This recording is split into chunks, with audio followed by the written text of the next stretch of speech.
બાળ તસ્કરી કેસમાં મોટા ખુલાસા વધુ 2 આરોપીઓની હકીકત આવી છે સામે। દાંતાના રહેવાસી 2 વ્યક્તિઓના નામ આવ્યા સામે। ગોવિંદ ગમાર અને પ્રભુ દેવરાનું નામ સામે આવ્યું છે। ક્રાઇમ બ્રાન્ચે અગાઉ 4 આરોપીની કરી હતી ધરપકડ। હૈદરાબાદના નાગરાજને આપવાનું હતું બાળક। યુનુસની પૂછપરછમાં બંનેના નામ આવ્યા સામે। યુનુસનો અગાઉ કાલુપુરમાં ગુનો હતો, જે બાદ ગોવિંદ અને પ્રભુએ સંપર્ક કર્યો હતો। વંદનાએ 3.60માં હિંમતનગરથી બાળક ખરીદ્યાનો ખુલાસો। બાળક 4 લાખમાં નાગરાજને આપવાનું હતું। ક્રાઇમ બ્રાન્ચે બાળકના માતા પિતાની શોધખોળ હાથ ધરી છે। ગોવિંદભાઈ લુંબાભાઈ ગમાર અને એક પ્રભુભાઈ દેવરા, આ 2 આરોપીઓની સંડોવણી ધ્યાન ઉપર આવેલ છે, જેને ઝડપી લેવા ચક્રો ગતિમાન કર્યા છે। અમારી ટીમો કાર્યરત છે। જે બંને આરોપીઓ ગોવિંદભાઈ અને પ્રભુભાઈ, આ બંને બનાસકાંઠા જિલ્લાના દાંતા તાલુકા વિસ્તારના રહેવાસી છે। આ ઉપરાંત હૈદરાબાદના એક નાગરાજને જે બાળક આપવાનું હતું એવી પણ હકીકત ધ્યાન ઉપર આવેલ છે, જેને પણ સત્વરે ઝડપી લેવા અમારી ટીમનો એક્શન પ્લાન જાહેર। 26 ફેબ્રુઆરીથી 18 માર્ચ સુધી યોજાશે બોર્ડની પરીક્ષા। રાજ્યમાં કુલ 15.27 લાખ વિદ્યાર્થીઓ આપશે બોર્ડની પરીક્ષા।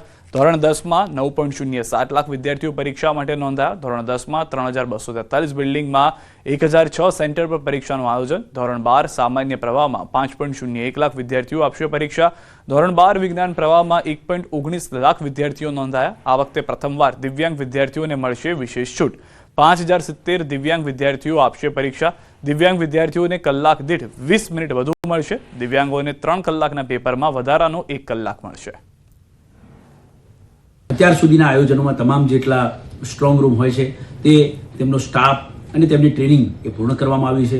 એટલે કે સ્ટાફની નિમણૂક થઈ ગઈ છે। કેન્દ્ર નિયામક અને સ્ટાફની પણ નિમણૂક થઈ ગઈ છે। વધુમાં ખાસ કરીને દિવ્યાંગ બાળકો લૈયાની જે મંજૂરી લેવાની હોય છે તેના માટે અમે હર વર્ષની જેમ આ વર્ષે પણ જે છેલ્લા 2 વર્ષથી જે પ્રયોગ કરી રહ્યા છે, સ્પેશિયલ સ્કૂલમાં સામે ચાલીને જઈને જ ત્યાં જ લૈયાની મંજૂરી એમને આપવાની, જેથી કરીને દિવ્યાંગ બાળકોને અહીંયા કચેરી સુધી આવવું ન પડે। પરીક્ષાની તમામ પ્રકારની વ્યવસ્થા, પોલીસના પૂરતા બંદોબસ્ત સહિત તમામ બિલ્ડિંગ જે છે એ સીસીટીવી કેમેરા હેઠળ છે। એટલે મહામંત્રી ડોક્ટર પ્રશાંત કોરાટ ડાંગ જિલ્લાના પ્રવાસે। ગુજરાત ભાજપના નવા સંગઠનની જાહેરાત બાદ નવસારી અને ડાંગ જિલ્લામાં કાર્યકરોની નારાજગી આવી છે સામે। નવસારીમાં જલાલપોર મંડળના કેટલાક હોદ્દેદારોએ આપ્યા રાજીનામા। ડાંગ જિલ્લાના સુબીર તાલુકા મંડળની નારાજગી ગાંધીનગર સુધી ફરિયાદ થઈ છે। ભાજપ પ્રદેશ મહામંત્રી અને દક્ષિણ ઝોન પ્રભારી ડોક્ટર પ્રશાંત કોરાટે કહ્યું કે નારાજગી દૂર કરવામાં આવશે। જલાલપોર અને સુબીરના નારાજ કાર્યકરોને સાંભળીને નારાજગી દૂર કરી પાછા કામે લગાડવામાં આવશે।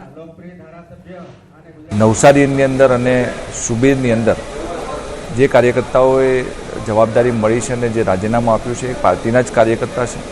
એ કાર્યકર્તાઓને ક્યાંક ને ક્યાંક કંઈ નારાજગી હોય તો એમને સમજાવીને પાછા કામે લગાડવાની જવાબદારી પણ પાર્ટીના કાર્યકર્તા તરીકે મારી પણ છે, અને અમે લોકોને જે પ્રશ્નો હશે સાંભળીને કામે લાગે એ પ્રકારના પ્રયાસો કરીશું। ગુજરાત પ્રદેશ ભાજપ પ્રમુખ જગદીશ વિશ્વકર્મા પંચમહાલ જિલ્લા પ્રવાસે। વહેલી સવારે પાવાગઢમાં મહાકાળીના દર્શન કર્યા બાદ તેઓએ કાલોલના મલાવ ખાતે કાર્યકર્તા સંમેલનમાં હાજરી આપી અને સંબોધન કર્યું, જેમાં તેઓએ આગામી ચૂંટણી માટે તૈયાર થઈ જવાની હાકલ કરી। સાથે જ કોંગ્રેસ પર નિશાન સાધ્યું અને આકરા શાબ્દિક પ્રહાર પણ કર્યા। કાર્યક્રમ બાદ સ્થાનિક પેજ પ્રમુખને ત્યાં જગદીશ વિશ્વકર્મા સહિત ધારાસભ્યો અને સંગઠન અગ્રણીઓએ ભોજન કર્યું હતું। વેળાએ ધારાસભ્ય ફતેહસિંહ ચૌહાણે જાતે વહાલપૂર્વક પોતાની હાથે પ્રદેશ પ્રમુખને પીરસીને હેતપૂર્વક જમાડ્યા હતા। કોંગ્રેસના મિત્રો કદાચ તમારા દ્વાર પર ભૂલે ચૂકે આવી જાય તો એક વખત પૂછો કે 60 વર્ષ સુધી તમે દિલ્હીમાં રાજ કર્યું, તમે ભારતની જનતા માટે કે મારા ભોળા આદિવાસી ભાઈ બહેનો માટે કે અન્ય પ્રજા માટે તમે શું કામ કર્યા છે? માત્ર ને માત્ર છેતરવાના કામ, માત્ર ને માત્ર ભરમાવાના કામ, ખોટી યાત્રાઓ કાઢવી, મોટા મોટા ભાષણ કરવા અને વિકાસના નામે સરવાળો મારો તો 0 મીઠો। સાંસદ મયંક નાયકની રાજ્યસભામાં રજૂઆત। ગાંધીનગર, હિંમતનગર, શામળાજી, જયપુર, દિલ્હી વચ્ચે વંદે ભારત સ્લીપર ટ્રેન શરૂ કરવા માંગ કરાઈ છે। ગાંધીનગરથી હિંમતનગર, શામળાજી, ઉદયપુર, જયપુર થઈને દિલ્હી વચ્ચે વંદે ભારત ટ્રેન સેવા શરૂ થાય તો પ્રવાસનને વેગ મળવાની સાથે સાથે દિલ્હીની કનેક્ટિવિટી મળશે। ઉદયપુર પર્યટન સ્થળ છે, શ્રીનાથજી ધાર્મિક સ્થળ સુધી ટ્રેન સેવાનો લાભ મળે। સાબરકાંઠા જિલ્લામાં પરિવહન ક્ષેત્રે આ ટ્રેન સેવા મહત્વપૂર્ણ સાબિત થઈ શકે। यदि गांधीनगर से दिल्ली के बीच में हिम्मतनगर, शामलाजी, उदयपुर, जयपुर मार्ग से स्लीपिंग वंदे भारत एक्सप्रेस का संचालन किया जाए तो इससे उत्तर गुजरात के साथ साथ दक्षिणी राजस्थान को सीधी, तेज एवं सुरक्षित दिल्ली कनेक्टिविटी मिलेगी।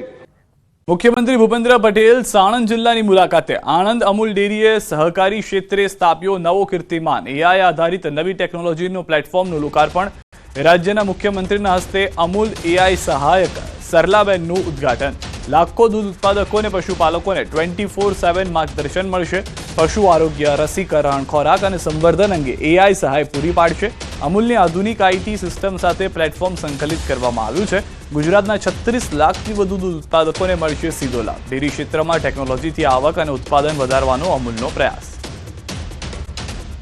ના પીછવી ગામે શાળામાં શિક્ષકો વચ્ચે બબાલ થઈ છે પ્રિન્સિપાલ અને શિક્ષિકા વચ્ચેના વિવાદથી મચ્યો છે હોબાળો રોષે ભરાયેલા ગ્રામજનોએ શાળાને તાળાબંધી કરી વિરોધ નોંધાવ્યો તાળાબંધીની ઘટના બાદ શિક્ષણ અધિકારી તાત્કાલિક દોડી આવ્યા ગામ લોકો અને શિક્ષણ અધિકારી વચ્ચે યોજાઈ બેઠક તમામ શિક્ષકોની બદલી ન થાય ત્યાં સુધી અસહકારની ચીમકી છે બદલી નહીં થાય ત્યાં સુધી બાળકોને શાળાએ નહીં મોકલાય શાળાના વિવાદમાં વિદ્યાર્થીઓના શિક્ષણ પર પડી રહી છે અસર ચર્ચા કરવામાં આવતા શાળાઓમાં શિક્ષકો વચ્ચે સમાધાન થઈ ગયેલું હતું પરંતુ ગામ લોકોએ આજે શાળા 11 વાગે શાળાનું તાળું ખોલેલું ન હતું અને ગામ લોકોએ કોઈ બાળકોને મોકલેલું ન હતા જેવી મને ખબર પડી કે ભાઈ શાળામાં તાળાબંધી થયેલી છે અને શાળાના ગામ લોકો શાળાને તાળું ખોલવા દેતા નથી તો મેં આવીને પછી શાળાનો કેમ્પસ ખોલાવરાવેલું હતું ગામ લોકોની રજૂઆત સાંભળી છે અને ગામ લોકો શિક્ષકો વિરુદ્ધ ઘણા બધો અસંતોષ પણ છે